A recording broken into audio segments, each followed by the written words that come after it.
Good afternoon. Have had a constructive week, yes, but we are not yet there in terms of achieving sufficient progress. Further work is needed in the coming weeks and coming months. In 3 weeks from now, the October European Council will be an opportunity for me to take stock of the negotiations with the President Juncker and the President Tusk and the 27 heads of states or government. I also look forward next week to the European Parliament's resolution, which is important.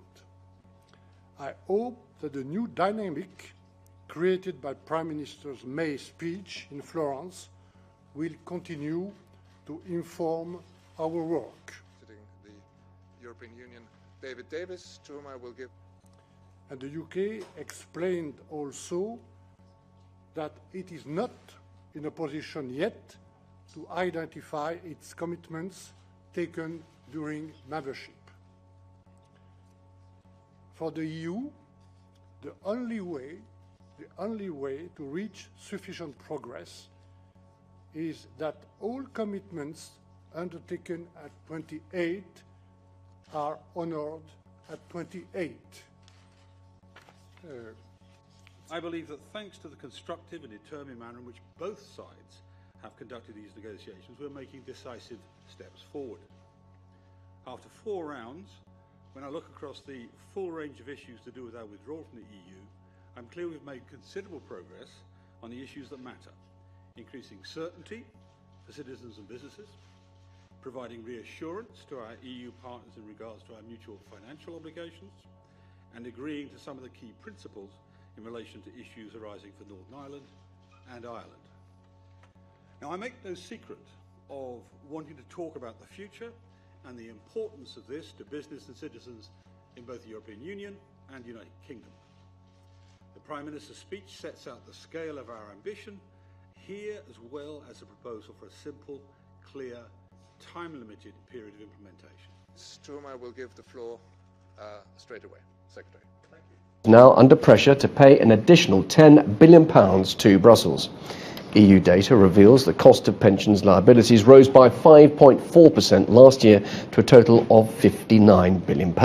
Therefore, the overall amount the UK is expected to pay has also increased to €234, or just over £205 billion. But it's not clear yet, of course, what we'll have to pay. Or whether indeed we need to pay anything. I mean, the truth of the matter is, of course, we're not legally obliged to pay anything to the European Union, let alone in relation to pensions. Had, of course, the Prime Minister decided to take a different stance in her negotiations, rather than the very flawed approach she's taken with the Florence speech, then we would have been in a position where the UK will be better off. As it is at the moment, the line the UK government's taking will provide us with the very worst deal.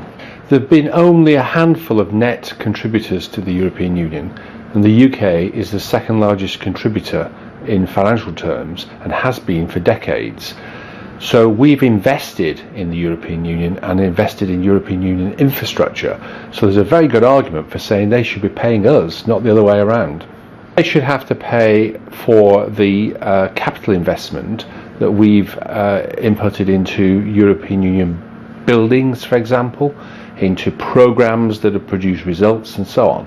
Now, if it is that the UK wish to remain in certain programmes from which we get benefit, then clearly we'll need to continue to pay for those. But there's absolutely no reason why we should pay for any future liability.